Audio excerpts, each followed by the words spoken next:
இந்த 3 கதைகள் உங்க வாழ்க்கைய மாற்றும்னு சொன்னா உங்களால நம்ப முடியுதா? ஒரு நாள் நீங்க திரும்பி பார்த்தா, இன்று நடந்த ஒரு சிறிய முடிவு ஒரு பெரிய மாற்றத்தின் தொடக்கம் என்று உங்களுக்கு தெரியுமா? பார்க்கும் ஒவ்வொருத்தர்ட்டயும் பேசுறோம். உங்களுக்கு எவ்வளவு வயதானாலும், எந்த நிலையில இருந்தாலும், இன்று நான் சொல்லப்போற 3 கதைகள் உங்க வாழ்க்கைய நேராக கையில எடுத்துக்கொண்டு ஊக்குவிக்கும். இந்த 3 கதைகள் பெரியவர்களின் லைஃப் ஸ்டோரீஸ் இல்ல. உங்களுக்கு, எனக்கு, நம்ம மாதிரி சாதாரண மனிதர்களுக்கு நடந்த கதைகள். ஆனா ஒவ்வொரு கதையோ உங்களால ஸ்கிப் செய்ய முடியாத லெசன். சரி, வீடியோவை கடைசி வரைக்கும் பாருங்க. ஒரு மாற்றம் இன்று உங்களுக்குள்ள நடக்கும். மறக்காம வாய்ஸ் ஆஃப் வாணி ஸ்பார்க் சேனலை சப்ஸ்கிரைப் பண்ணிடுங்க. முதல் கதை, நமக்கு தெரியாத பாதை. சின்ன வயசுல நாம் யோசிப்பது எல்லாம் பிளான் பண்ணி நடக்கணும்னு, நேராக நம்ம பாதை இருக்கணும் அப்படின்னு. ஆனால் வாழ்க்கை அப்படி இல்லை. வாழ்க்கை ஒரு ஜிக்ஸாக் லைன் மாதிரி. எ பாய் என்டரிங் காலேஜ். ஒரு பையன் இருந்தான். அவன் பேர் அரவிந்த். அரவிந்த் வீட்டில் அவனுக்கு கஷ்டப்பட்டு கல்லூரி கட்டணத்தெல்லாம் செலுத்தி அவனை கல்லூரிக்கு சேர்த்தாங்க. கல்லூரிக்கு போன 6 மாதத்துக்குள்ளேயே அவனுக்கு புரிஞ்சது, இந்த பாடம் எனக்கு இல்லை அப்படின்னு. அவன் குழப்பத்தில் இருந்தான். அவனுக்கு அந்த பாடம் பிடிக்கல.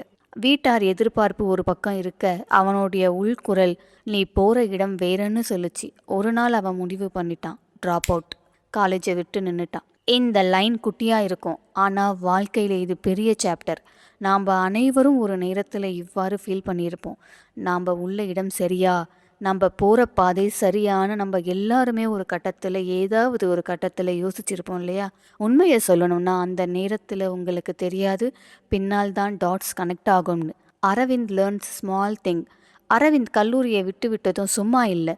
கிராஃபிக்ஸ் கிளாஸ் போனான், கேலிகிராஃபி கிளாஸ் போனான், ஸ்கெட்ச் கிளாஸ் போனான், கீபோர்டு கற்றுக்கிட்டான். யாருக்கும் அவனுடைய கிளாஸ்கள் எல்லாம் ஒரு ஜுஜுபி திங் போல தான் தெரிஞ்சுது. ஆனால் அவன் மட்டும் எதையும் யோசிக்காமல் அவனுக்கு பிடிச்ச விஷயங்களை கற்றுக்கிட்டான். இந்த ஸ்கில்ஸ் யாருக்குமே தெரியல, நான் கற்றுக்கிறேன்னு கற்றுக்கிட்டான். ஆண்டுகள் போனது. அவன் ஸ்டார்ட் அப் தொடங்கினான். அவன் கற்ற அந்த யூஸ்லெஸ் கிளாஸஸ் தான் அவன் தயாரித்த ஃபைனல் ப்ராடக்ட்டுக்கு சோலாச்சு. வாழ்க்கையில் எதுவுமே வேஸ்ட் ஆகாது. நீங்கள் இன்று கற்றுக்கிற ஒரு சிறிய ஸ்கில் நாளைக்கு உங்களை பெரிய வெற்றிக்கான சீடாக இருக்கும். யோசிச்சு பாருங்க, நீங்கள் இன்று தொடங்க வேண்டிய ஒரு ஸ்கில் இருக்கிறதா? ஒரு ஆசை, ஒரு விருப்பம். ஆனால் நீங்கள் என்ன பயன்னு போஸ்ட்பான் பண்ணியிருக்கீங்களா? அதை இன்று தொடங்குங்க. நாளைக்கு உங்கள் டாட்ஸ் கனெக்ட் ஆகும். இரண்டாவது கதை, காதலும் இழப்பும். அரவிந்தோட நெக்ஸ்ட் ஸ்டோரி இன்னும் எமோஷ்னல். இது நம்ம ஒவ்வொருத்தரும் வாழ்க்கையில் சந்திக்கிறோம். அரவிந்தோட first success. Aravind startup 3 வருடத்தில் லோக்கலாக வளர்ந்தது. அவன் ட்ரீம் ப்ராஜெக்ட், அவன் லைஃப்லேயே அவன் மோஸ்ட் ப்ரவுட் மூமெண்ட். ஆனால் பிஸ்னஸ் பார்ட்னர்களோடு ஒரு நிமிடம் மிஸ் அண்டர்ஸ்டாண்டிங் வந்துச்சு. போர்டு மீட்டிங்கில் அவன் ஷாக் ஆன நியூஸ், நாங்கள் உன்னை ரிமூவ் பண்ணணும்னு. அவன் உருவாக்கிய நிறுவனத்திலிருந்து அவனை நீக்கிட்டாங்க. இது வேற யாருக்குமே தெரியாத பெயின். உங்களுக்கு மோஸ்ட் க்ளோஸாக இருக்கும் விஷயம் உங்களை விட்டு போவது. அவன் வீட்டிற்கு வர்ற வழியில் ஒரு பெஞ்சில் அமைதியாக உட்கார்ந்தான். அதில் கிடந்த ஆட்டம் லீவ்ஸ் அவன் பாதத்தில் விழுந்து கண் கலங்கினான். யோசிச்சான், நான் போயிட்டேனா, என் லைஃப் முடிஞ்சிருச்சா அப்படின்னு. ஒரு டர்னிங் பாயிண்ட். ஆனால் உண்மையான காதல் அது ஒரு முறை விழுந்தா மறைந்து விடாது. அவன் பிஸ்னஸ் அவன் காதலிச்சான், அது அவனை விட்டு விடவில்லை. அவன் புதிய நிறுவனங்கள் தொடங்கினான், புதிய ஐடியாஸ், புதிய ஃப்ரெண்ட்ஸ். இந்த டைமில் அவன் வாழ்க்கையில் புது பீப்புள் கூட சேர்ந்தாங்க, அவனை மோட்டிவேட் பண்ணினாங்க. ஒரு நாள் அவனுடைய புதிய நிறுவனம் ஹிட் அடிச்சுது. முன்னாடி அவன் கிரியேட் பண்ணிய பெரிய நிறுவனம், அதே நிறுவனம் அவன் புதுசாக கம்பெனியை வாங்கணும்னு காண்டாக்ட் பண்ணுச்சு. அவனை ஒன்ஸ் லாஸ்ட் பிளேஸுக்கு அதே நிறுவனம் அவனை அழைத்து கொண்டுச்சு. நம்மை இழப்பது தான் நம்மை நாமே கண்டுபிடிக்க வைக்கும். சம்டைம்ஸ் அழுது முடித்த பிறகு தான் உங்கள் ரியல் ஜேர்னியே ஆரம்பிக்கும். நீங்கள் காதலிக்கிற வேலை நாளைக்கு உங்களை உயர்த்தும். நீங்கள் கடந்து வரும் இழப்பு நாளை உங்களை ஸ்ட்ரென்த்தாக மாற்றும். மூன்றாவது கதை, இறப்பின் அழைப்பு. இறப்பின் உண்மையான அழைப்பு. 3 ஆண்டுகளுக்கு பிறகு அரவிந்த் வாழ்க்கை மீண்டும் ஒரு பெரிய சோதனை கொடுத்துச்சு. Doctor room. டாக்டர் சொல்லும் வார்த்தைகள், இது ஒரு ரேர் டிசீசன், நீங்கள் ட்ரீட்மெண்ட் தொடங்கணும்னு. அவன் செவிகளில் அந்த வார்த்தைகள் மொத்தமாக எக்கோ ஆச்சு. வீடு திரும்பும் வழியில் அவன் ஃபர்ஸ்ட் டைம் வாழ்க்கையை உண்மையாக பார்த்தான்.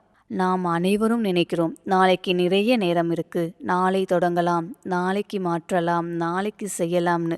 ஆனால் வாழ்க்கை நமக்கு தெரியாமல் நம்ம கையில் இருந்து ஊர்ந்து போயிடுது. அரவிந்த் அதை ரியலைஸ் பண்ணான். அவன் அந்த நாள் ஒரு சின்ன பேப்பர் எடுத்தான். அன்றைக்கு அவன் லைஃப்பில் செய்ய விரும்பின எல்லாத்தையும் எழுதினான். நான் மன்னிக்கணும் என்று நினைப்பவர்களை மன்னிக்கணும். நான் சொல்லணும் என்று நினைப்பவர்களை சொல்லணும். நான் கிரியேட் பண்ணணும் என்று நினைக்கும் விஷயங்களை கிரியேட் பண்ணணும். நான் இருக்கணும் என்று நினைக்கும் மனிதனாக இருக்கணும்னு. இந்த லிஸ்ட் அவனுடைய புதிய வாழ்க்கை. மரணத்தை நினைக்கிறது பயமல்ல, அது ஒரு வேக்கப் கால். அது நமக்கு சொல்றது தயாரில்லாத வாழ்க்கை வீண் வாழ்க்கைன்னு. இன்று செய்யக்கூடிய விஷயத்தை நாளைக்கு வச்சிடாதீங்க. இன்றே தொடங்குங்க, இன்றே மாறுங்க. அரவிந்தின் 3 கதைகள் நாம் தினமும் வாழ்கிற சிம்பிள் வாழ்க்கைக்குள்ள ஒளிந்து கிடக்கிற மிகப்பெரிய உண்மைகள். உங்கள் பாதை தெரியாமல் போனாலும் பயப்படாதீங்க. இழப்பு வந்தாலுமே அதுக்குள்ள மீனிங் இருக்குது. வாழ்க்கை சின்னது, பயந்து இருக்க நேரமில்லை. இன்றைய நாள் உங்கள் வாழ்க்கையில் முதல் நாளாக இருக்கட்டும். ஆனால் நீங்கள் அதை தொடங்கணும். நான் உங்களுக்கு 2 வார்த்தை மட்டும் சொல்லி முடிக்கிறேன். ஆர்வமாக இரு, வாழ்க்கையை நேசித்து கொண்டே இரு. வீடியோ பிடிச்சிருந்தா கண்டிப்பாக ஒரு லைக் போட்டு உங்கள் நண்பர்களுக்கும் ஷேர் பண்ணுங்கள். மறக்காமல் வாய்ஸ் ஆஃப் வாணி ஸ்பார்க் சேனலை சப்ஸ்கிரைப் பண்ணிவிடுங்க. வேறு ஒரு மோட்டிவேஷன் வீடியோவோட அடுத்த வீடியோவில் பார்க்கலாம். நன்றி.